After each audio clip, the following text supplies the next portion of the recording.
Serious, what has been your scariest encounter with another human being? I was sitting at a coffee shop one afternoon minding my own business when a stranger came in the door. Awkwardly glanced in my direction, then looked me dead in the eye and said, "You're being watched." My heart jumped and I just kind of responded in fear. "Excuse me? You're being watched," he proclaimed once more. But this time a little more sternly. I must have had this look of terror on my face because he quickly chuckles and tells me someone is standing outside the window behind me staring at me. I look behind me and it's my brother.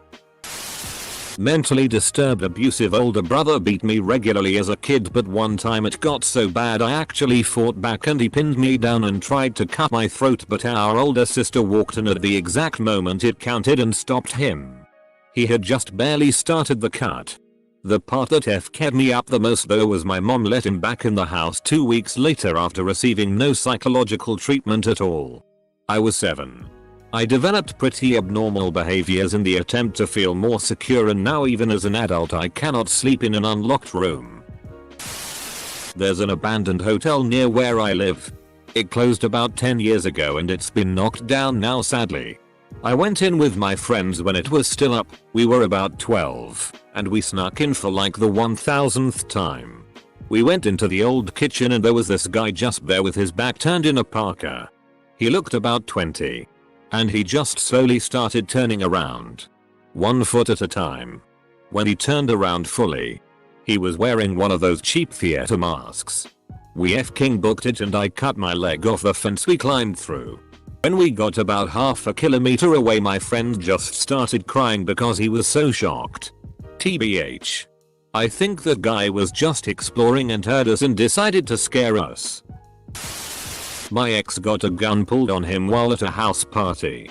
I was sitting next to him and couldn't move for like 15 or so minutes while things were figured out. He thought my ex had stolen his coke and was a little angry. That time I got mistaken for a gang member by a rival gang and got surrounded by 15-20 guys with weapons. Thought my life was gonna end then and there, but somehow managed to talk some sense into them and convince them I wasn't who they were looking for. They ended telling me I was real. All gave me pounds. Man. While back on the news, I saw basically this scenario happen, where this one gang chased down a young kid who they thought was a member of a rival gang. And the kid noticed them coming after him. So he ran. They literally slit his throat in the middle of the street. Cameras saw it and everything. The kid wobbled down the street and sat on the side wall bleeding out, calling 911. He died not too long afterwards. And what's crazy is once the gang who did it found out they got an innocent kid, they messaged the parents on Facebook apologizing to them for it. So, you got lucky, friend. My dad threatened to kill me with a tire iron once. He had me backed into a corner and the tire iron in his hand. I knew the son of a bitch was crazy enough to do it, but I didn't care. I told him to do it. "Kill me then, arsehole," he pussied out and I walked away.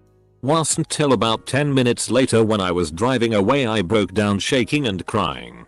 Why it happened when I was about 22. I told him I was leaving, moving out. I had legal guardianship of me because I'm disabled.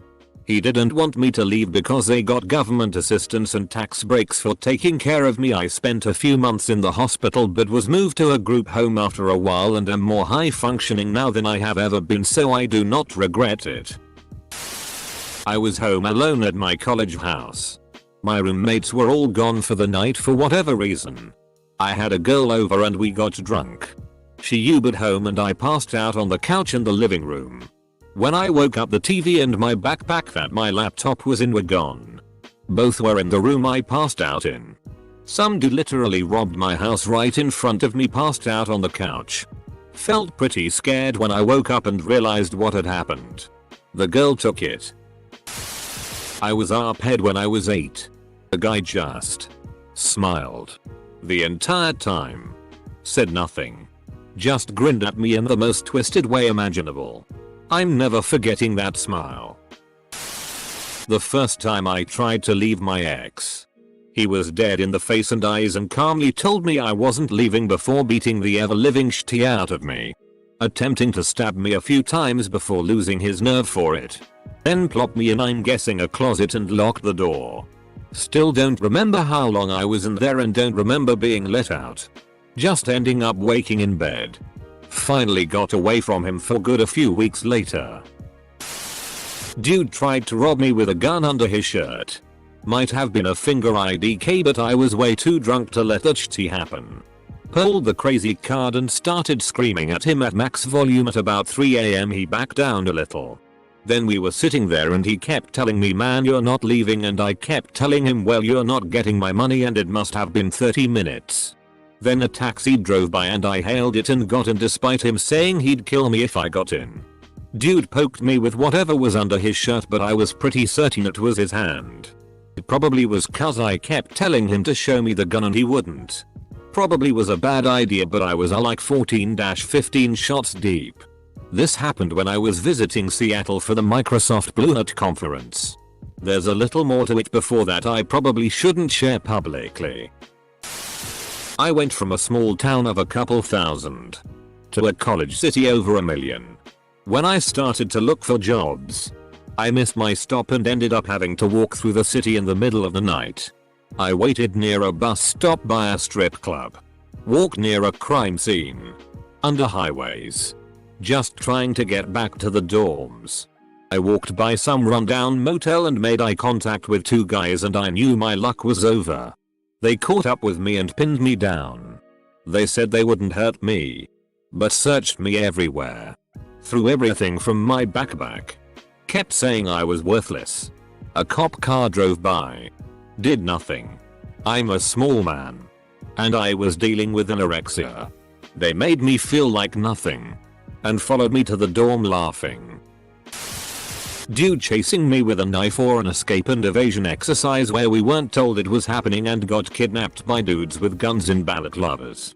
The second probably shitty me up more at the time, but once you knew it was staged it wasn't so bad on reflection. In the wee hours one morning I was sitting and reading in my front room with just the storm door closed. This guy came up and just started to try his hardest to open the door saying, I need to talk to you now. I gotta talk to you. He was rattling the door furiously with both hands on the latch. It was straight out of a Stephen King novel. I freaked out and just froze. Couldn't move. Speak. Scream. Cry. Just stared wide-eyed at this crazed FK trying to get into my house. To get me and do God knows what. My husband exploded out of nowhere looking about a foot taller than his 6'1" frame. With his voice booming and feet stomping. He met the maniac at the door. I'll tear off your head and shit down your neck. But MR would be murderer rapist took off into the darkness. I was still sitting there, frozen with fear and dread. I'm absolutely certain that my jarhead husband saved my life in those few seconds. I lived in an apartment by a gas station for a few years. My older sister, 15, and I, 12, were home alone in the living room, and this late 40s white man, over 6 feet, just walks into the apartment. We were so shocked, and after a few seconds he realized wrong apartment, stammered a bit, and walked out. We weren't sure what to do, but she quickly locked and bolted the door. Few minutes it went by and the door started to jiggle. He got past the screen door and was trying to open the last one. He banged on the door, said, "Let me in." We ran into her room closet. She kept shouting, "Stop it," as she held me. I don't remember much after that, but I love her for doing her best. When I moved into an apartment and the old tenant's drug dealer showed up. Big black guy that had just gotten out of prison and needed his $200 back. I talked him down by asking him if $200 was worth more time. After what felt like an eternity, he left and thanked me for talking him down. I then went inside and almost blacked out. I was going for a walk one day via my usual route when I saw a naked, drunk man jacking off in the bushes next to the sidewalk. I tried to quickly walk away, but he started approaching me. So I crossed the street onto a median. There were cars coming and I was almost hit. After the cars passed, I crossed back to the sidewalk and bolted the whole way home. My scariest encounter with someone I know was when one of my classmates tried to strangle me. To this day, I don't know what the motivation was. There were people in the next room. But every time I tried to scream, he pushed down on my neck harder until I almost passed out. I'm female in my early 20s. I walk into work at 5:45 am and park 2 blocks from work on a neighborhood street. I'm always on alert, keeping a close eye on my surroundings. One morning a few months ago, I heard an engine approaching rapidly from behind me. Then a creepy white van loudly screeched to a halt right next to me. The driver had his passenger window down and leaned forward. In my terror, I didn't think about the fact that a kidnapper would be getting out of the car, not rolling down their window. I immediately stopped breathing and ran for my life. My life flashed before my eyes. I looked back to see a newspaper fly out the window and the guy sped off. It took me an hour to calm down. My heart still stops every time I see a van or hear tires screech. I have been abused by an ex-boyfriend, but that's definitely not the scariest. That's reserved for the child molester babysitter that touched me inappropriately more than once. My parents, God love them, were so freaking naive. They were overstressed and overworked. He was a 60-something-year-old man that went to our church. We called him Candy Man because he always had candy for us kids. He babysat me and my brother more than once. I will never ever forget that evil smile and that this won't hurt. They still have no idea. It's been over 20 years, but it messed me up bad. I have CPTSD from both my ex and him. That was the scariest thing ever, and even now in my sleep sometimes I'll see him. That's what's scary. I got robbed at gunpoint once. I saved a man from drowning one time. He told me a lie about his backstory, that his mother was dying from cancer in the hospital about 400 miles away. I took him and dropped him off at the hospital because I had nothing else going on in my life. This was on a Saturday.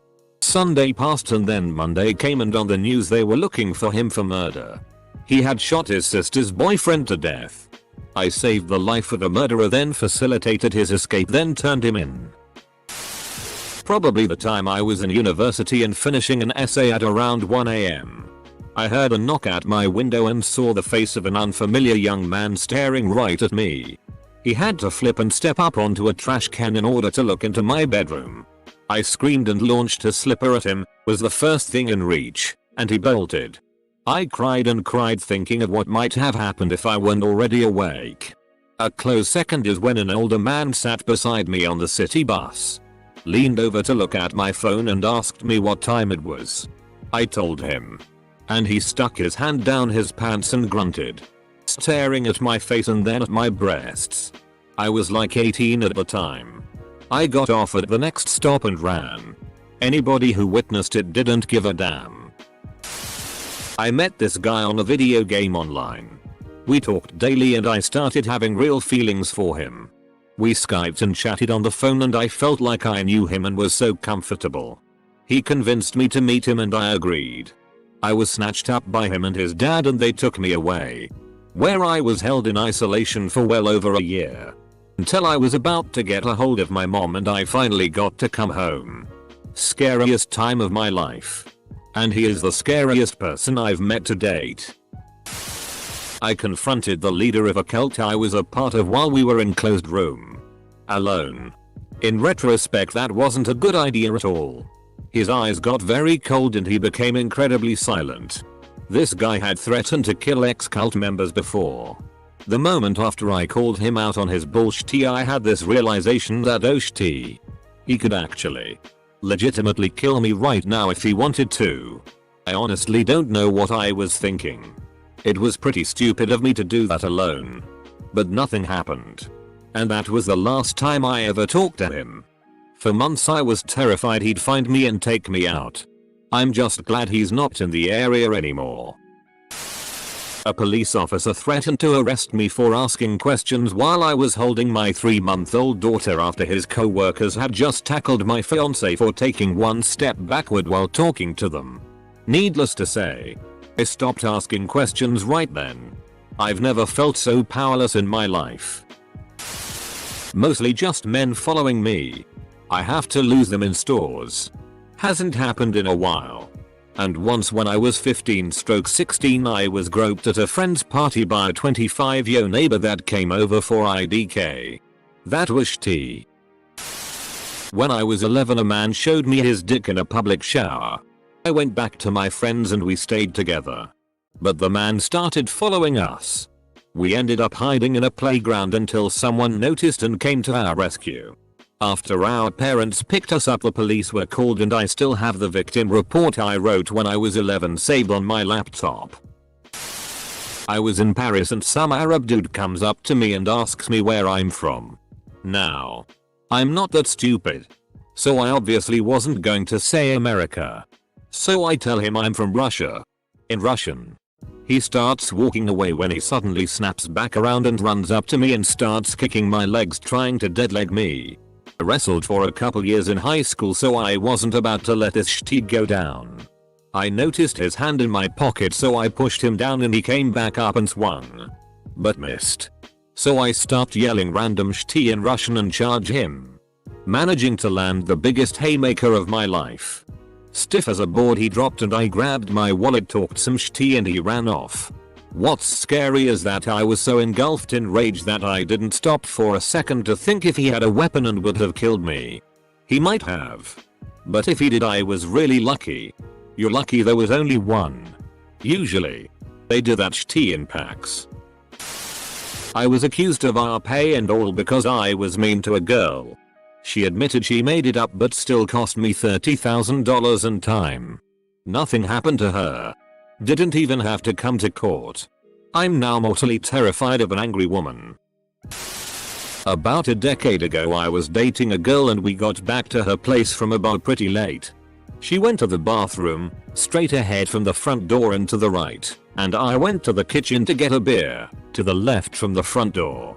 I open the beer and see someone walk past the kitchen and into the girl's bedroom. Then I hear a flush and the girl comes out of the bathroom and finds me staring at her. Shocked. There's someone in your room. I tell her. Confused. She looks in the room. And yeah. There's a drugged out girl in the bedroom. She thinks she's at a party. Apparently she'd been at a party earlier in the night. Got f***ed up. And decided to go to the apartment of some guy she used to date. She knew how to get in the back stairwell. But went to the wrong apartment, and I must have left the back door unlocked. 10 AM on the footpath of a major road in Madrid. Just down from Puerta del Sol. Scottish junkie in leather duster steps in front of me. Slides hand out of duster sleeve to reveal syringe. Says, I have AIDS and I've used the syringe. Give me your money or I stick you with it. So much more frightening than the time I had a knife pulled on me or the time 4 enormous Croatian shaven gorillas chased me out of a bar and down a number of streets in Dubrovnik after Australia beat Croatia in the 2006 World Cup. I've had a few. But this is what stuck the most. I was peeing at a urinal, male, in our office. While I was peeing. Like while the urine was flowing into the urinal. Our homozool office mate suddenly puts his hands on my stomach. Asterisk. I swear I have felt true fear at that very moment. 5 seconds felt like 5 years. I could not move because urine was still flowing out. My dongle was out. And he was breathing right behind me. Hands on my stomach. Semicolon. My initial thought of self-defense action was to aim and pee at him. But he's homozool IDK, maybe he's kinky, so I just didn't move and I was already thinking of screaming louder than Tarzan because he might put a sock in my mouth or something. I was so scared I swear. Semicolon. I have nothing against what he defines himself. What I dislike are inappropriate actions. Imagine you're a woman taking a piss and this humongous muscular guy puts his hands on you while your genital is exposed. Because that was the threat I felt. Semicolon. He was just touching my dad bod because I've gotten fat.